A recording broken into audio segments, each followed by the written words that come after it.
رب اشرح لي صدري ويسر لي أمري واحلل عقدة من لساني يفقه قولي واجعل اعوذ باللہ من الشیطان الرجیم، بسم اللہ الرحمن الرحیم۔ تمام تعریفیں اس پروردگار عالم کے لیے ہے جو عالمین کا پالنے والا ہے۔ درود و سلام ہو محمد و آل محمد علیہ الصلاۃ والسلام پر۔ ناظرین اکرام، السلام علیکم ورحمۃ اللہ۔ پروگرام میں آپ سبھی کا استقبال کرتے ہیں۔ دعا کرنے کا سلیقہ، طریقہ، کب کرنا چاہیے، شرائط کیا ہیں، یہ ساری باتیں ہم آپ تک پہنچا چکے ہیں۔ کچھ اور بھی اہم ترین باتیں ہیں جن کو پہنچانے کے بعد انشاءاللہ وہ دعائیں جو تقریباً ہم اور آپ ہر روز یا ہفتے میں ایک دن یا مہینے میں کبھی کبھی یا کبھی سال میں کوئی نہ کوئی ایسا موقع آتا ہے کہ فلاں دن یہ دعا پڑھنا چاہیے، فلاں وقت پہ یہ دعا پڑھنا چاہیے، اگر یہ دن آ جائے اور یہ وقت ہو تو یہ دعا پڑھنا چاہیے۔ دعائیں عربی میں ہوتی ہیں یا ہم جو لینگویج جانتے ہیں اس میں ہم لوگ اس کو رومن میں کر لیتے ہیں، لیکن جو اس کی میننگ ہے، جو مفاہیم اس میں چھپے ہوئے ہیں، جو مطالبہ کیا گیا ہے، جو باتیں کہ جن پہ عمل کرنا ہے، شاید ان باتوں کو نہ جاننے کی بنا پہ دعاؤں میں اثر تو ہے لیکن ہم جب پڑھتے ہیں تو نہ جانے وہ اثر کیوں نہیں ہوتا۔ تو انشاءاللہ یہ سب باتیں دھیرے دھیرے آپ کی خدمت میں بیان کی جائیں گی کہ کون سی دعا کب پڑھی جا رہی ہے، تو اس کی میننگ کیا ہے اور ہمیں کیا کرنا ہے، اس دعا میں ہمیں کیا سکھایا گیا ہے۔ تو انشاءاللہ اگلا ایپیسوڈ یا اس کے بعد والا ایپیسوڈ سے یہ سلسلہ انشاءاللہ شروع ہو جائے گا۔ ابھی پیش خیمہ، پس منظر، کچھ ایسی باتیں کہ جو دعا کے ریلیٹڈ، دعا کے متعلق جو احادیث قرآن کی آیتیں ہمارے پاس موجود ہیں اس کو آپ تک ہم لوگ پہنچا رہے ہیں۔ پچھلے ایپیسوڈ میں جو دعا کی شرائط ہیں کہ کیا کیا شرائط ہیں، وہ اس میں سے بہت کچھ بیان ہوئی تھیں۔ آج ایک اہم سوال ہے جس کا جواب یقیناً آپ جاننا چاہیں گے اور آپ کو بہت زیادہ خوشی بھی ہوگی، لیکن اس سے پہلے آئیے استقبال کرتے ہیں حجت الاسلام والمسلمین علی جناب مولانا روح ظفر رضوی صاحب کا۔ السلام علیکم ورحمۃ اللہ۔ علیکم السلام ورحمۃ اللہ۔ اپنے تمام ناظرین کو بھی سلام عرض کرتا ہوں۔ سوال کرنا چاہیں گے کہ نماز پڑھنا ہو تو یہ ادب ہیں، ان آداب کو دیکھتے ہوئے آپ آئیے نماز پڑھیے۔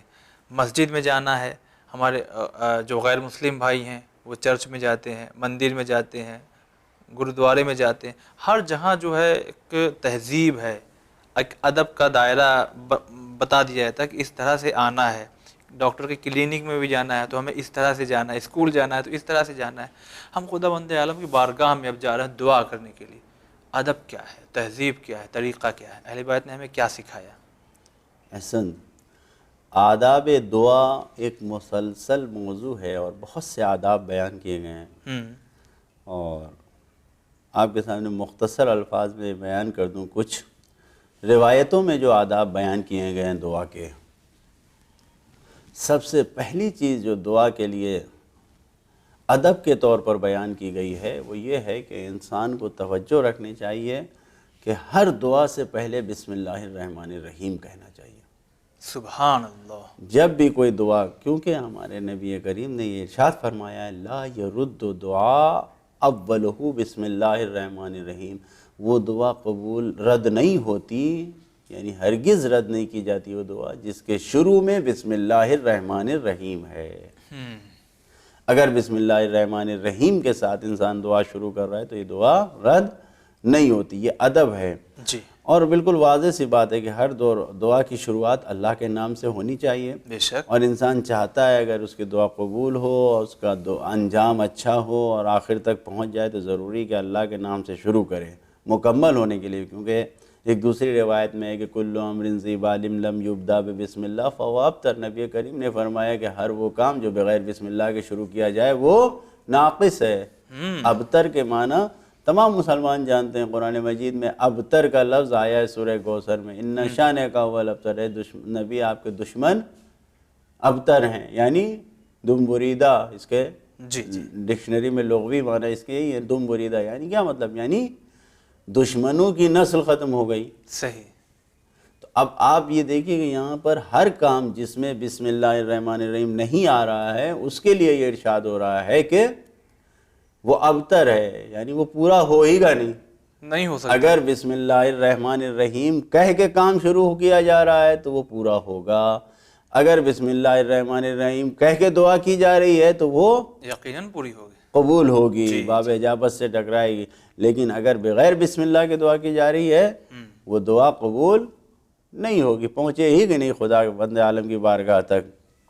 لہذا اس بات پر توجہ کرنا چاہیے۔ مختصر کرتے ہوئے دوسرا ادب یہ ہے کہ انسان جب بسم اللہ کے ساتھ دعا کو شروع کر رہا ہے تو بسم اللہ کے کہنے کے ساتھ ساتھ اپنی بات کہنے سے پہلے انسان کے لیے ضروری ہے کہ اللہ کی بزرگی کو بیان کرے، جس کو روایت میں تمجید کہا گیا ہے کہ خدا کی تمجید کرے، یعنی اللہ کی بزرگی، کہ خدا بزرگ ہے اس بات کا اعتراف کرے۔ یعنی اور آسان کیجئے، مطلب بزرگ ہے مطلب کیا؟ خدا کی بزرگی کا اعتراف کرنا، اس کی کبریائی، یہ جو ہم اللہ اکبر کہتے ہیں کہ ہر چیز سے بڑا ہے اکبر، یعنی واقعاً کوئی بس وہی دینے والا ہے، بس وہی سنبھال، وہی سب کچھ ہے، کوئی دوسری طاقت ہے ہی نہیں۔ بالکل۔ فرزند رسول حضرت امام جعفر صادق علیہ السلام فرماتے ہیں کل دعا لا یکون قبلہ تمجید فہو ابتر، ہر وہ دعا جس کے پہلے اللہ کی بزرگی کو بیان نہ کیا جائے وہ ابتر ہے، وہ قبول ہی نہیں ہوگی۔ اب یہی سوال پیدا ہوتا ہے کہ میں دوسری روایت، بہت سی روایتیں اس بارے میں ہیں، لیکن میں ایک اور روایت بس بات مختصر طریقے سے کہ کچھ زیادہ باتیں پہنچ جائیں ہمارے ناظرین تک۔ خود چھٹے امام نے ہی اس روایت کو بیان کی کہ ایک مکتوب، کوئی تحریر مولا کائنات کی ان کے پاس تھی، جس میں یہ لکھا ہوا تھا کہ امام نے فرمایا کہ کچھ بھی مانگنے سے پہلے اللہ کی مدحت کرو، اللہ کی مدح کو بیان کرو، اللہ کی بزرگی کو بیان کرو۔ خود امیر المومنین نے فرمایا۔ اچھا، تو اب کچھ بھی جب تم خدا کی مانگ رہے ہو تو وہاں پر جو لوگ موجود تھے، اس مکتوب میں یہ تھا لکھا ہوا کہ جو لوگ موجود تھے اس میں سے راوی نے سوال کیا کیف امجدہ، اچھا، اے امیر المومنین بتائیے ہم کیسے اللہ کی تمجید کریں، کیسے اس کو بزرگ جانیں، کس طریقے سے، کن الفاظ سے بیان کریں؟ تو امام نے فرمایا، مولا نے اس وقت فرمایا کہ اس طرح کہو یا من اقرب الی من حبل الورید، یعنی بسم اللہ الرحمن الرحیم یا من اقرب الی من حبل الورید، اے وہ خدا، اے وہ اللہ جو مجھ سے نزدیک تر ہے میری شہ گردن سے بھی زیادہ۔ یہ جو رگ حیات ہے انسان کی، اس رگ حیات سے بھی زیادہ اگر کوئی چیز قریب ہے انسان کے وہ اللہ کے ذات ہے۔ تو پہلے یہ جملہ کہے یا من ہوا اقرب الی من حبل الورید، اور پھر دوسرا جملہ فرمایا کہ یا من یحول بین المرء وقلبہ، اے وہ اللہ جو اس کے دل اور اس کے درمیان حائل و پردہ بن جاتا ہے۔ کیا مطلب؟ یعنی انسان کا دل کچھ کہہ رہا ہے اور انسان کے جسم میں کچھ بات ہے، تو دل و دماغ کے درمیان اگر کوئی حائل بن جاتا ہے، کوئی رکاوٹ بن سکتا ہے تو صرف خدا، یعنی اتنا قریب ہے انسان سے۔ سبحان اللہ۔ اور پھر تیسرا جملہ یا من ہوا بالمنظر العالی، یعنی وہ جو کہ اعلیٰ مرتبت ہے، جو سب سے بلند و برتر ہے، اس سے برتر نہیں ہے۔ اور چوتھا جملہ یا من لیس کمثلہ شیء، کہ جس کے جیسا کوئی ہے نہیں، ہے وہ اللہ۔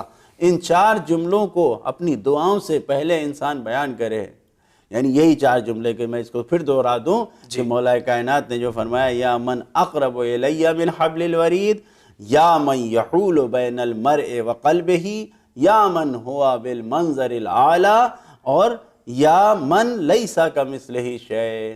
یہ چار جملے کہے، بسم اللہ الرحمن الرحیم، یہ چار جملے کہے، پھر اپنی دعاؤں کو مانگے۔ یہ اللہ کی تمجید، اللہ کی بزرگی کو روایت کی روشنی میں انسان بیان، ورنہ انسان اپنے الفاظ میں جس طریقے سے خدا کی بزرگی کو بیان کر سکتا ہے بیان کرے۔ اتنی نعمت خداوند عالم کی ہے، کسی بھی نعمت کا ذکر کر کے خدا کی بزرگی کا اعتراف کر سکتا ہے۔ اور تیسرا ادب جو ان دونوں کے بعد بہت ضروری ہے وہ محمد و آل محمد علیہ السلام پر درود و صلوات بھیجنا ہے۔ بے شک بے شک، یعنی بڑی روایتیں اللہم صلی علی محمد و آل محمد، اس کے بارے میں بہت سی روایتیں ہیں۔ مکتب اہل بیت کے ماننے والوں کو، بلکہ ہر مسلمان کا فریضہ ہے کہ اپنے نبی اور ان کی آل پر درود و سلام بھیجے اور ان کی عظمت کو سمجھے، ان کے قدر کو جانے کہ خداوند عالم نے کیا رکھا ہے، اس درود و سلام کے تحفہ بھیجنے میں خداوند عالم نے کیا پوشیدہ رکھا ہے کہ اس طریقے سے دعا کیا جا رہا ہے۔ جب انسان چاہتا ہے کہ اس کی دعا قبول ہو تو صلوات ضرور بھیجے، اور اس روایت پہ توجہ کریں کہ صلاۃ علیہ اجابۃ لدعائکم و زکوٰۃ لأعمالکم، صلاۃ علیہ، جب تم مجھ پر صلوات بھیج رہے ہو، درود بھیج رہے ہو، تو اجابۃ لدعائکم، تو یہ تمہاری دعاؤں کے قبول ہونے کا ذریعہ ہے، تمہاری دعا اس سے قبول ہو رہی ہے۔ اور کیا فرمایا؟ اور فرمایا کہ وزکوٰۃ لأعمالکم، تمہارے اعمال کی زکوٰۃ ہے۔ زکوٰۃ فطرہ کس چیز کو کہتے ہیں؟ یعنی انسان کے 30 دن کے روزے کے قبول ہونے، یعنی پورے ماہ رمضان کے روزے کے قبول ہونے کا ایک ذریعہ یہ بیان کیا گیا کہ وہ فطرہ دیتا ہے، تو اس کو زکوٰۃ کہتے ہیں ہم۔ علم کی زکوٰۃ یہ ہے کہ انسان زیادہ سے زیادہ پھیلائے، انسان کے اعمال کی زکوٰۃ یہ ہے کہ زیادہ سے زیادہ صلوات پڑھے۔ واہ سبحان، یہ جو کہا گیا اللہم صلی علی محمد وآل محمد وعجل فرجہم، لہذا سرکار مدینہ کے اس فرمان پہ انسان کو غور کرنا چاہیے، اور یہ دعائیں انسان کی اس تک پردوں میں چھپی رہ جاتی ہے، لہذا پردوں میں چھپنے سے رکنا ہے اگر تو صلوات بھیجے، کیونکہ روایت میں ہے لا یزال الدعاء محجوبا حتی یصلی علی محمد وآل محمد، یعنی انسان کی دعا پردوں میں، رکاوٹوں میں نہیں رک پاتی ہے یہاں تک کہ انسان محمد اور آل محمد پر صلوات بھیجائے۔ اور میں اس روایت کو یہیں پر روکتے ہوئے یہاں پر آگے کی ایک جملے کی روایت ہے کہ اگر انسان چاہتا ہے، ممکن ہے آپ کے ذہن میں بھی یہ خیال آئے کہ کب پڑھے صلوات، جی، تو جو انسان چاہتا ہے کہ اس کی دعائیں قبول ہوں، باب اجابت سے ٹکرائیں، تو روایت میں من کانت لہو الی اللہ عز وجل حاجتن، اگر ایک انسان کوئی خدا سے سوال کرنا چاہتا ہے فَلْيَبْدَأْ بِالصَّلَاةِ عَلَى مُحَمَّدٍ وَآلِ محمد، تو وہ اپنی دعاؤں سے پہلے صلوات پڑھے محمد وآل محمد پر، ثم یسأل حاجتہ، پھر بیچ میں اپنی حاجت کو رکھے، ثم یختم بالصلاۃ، پھر صلوات کو کے ذریعے اپنی دعا کو ختم کرے۔ امام نے ارشاد فرمایا یہاں پر کہ کیونکہ محمد وآل محمد پر صلوات بھیجنا یہ ایک ایسا عمل ہے جو کہ خدا کی بارگاہ میں مقبول ہے، جی جی 100% 100% قبول ہے، تو یہ بعید ہے اپنے خدا کریم سے کہ وہ اول کو قبول کر لے، آخر کو قبول کر لے اور بیچ کو چھوڑ دے، ایسا نہیں ہوگا۔ لہذا اگر انسان چاہتا ہے کہ دعاؤں کو اپنے قبول کروائے تو یہ ادب ہے خدا کی بارگاہ میں کہ اس طریقے سے دعا کرے، بسم اللہ الرحمن الرحیم کہے، اللہ کی عظمت و تمجید کو بیان کرے، صلوات سے شروع کرے، صلوات پہ ختم کرے۔ یہ آداب ہے، دوسرے بھی آداب ہیں، اور اگر انشاءاللہ عمر رہی اور وقت رہا تو پھر کبھی انشاءاللہ بیان کیا جائے گا۔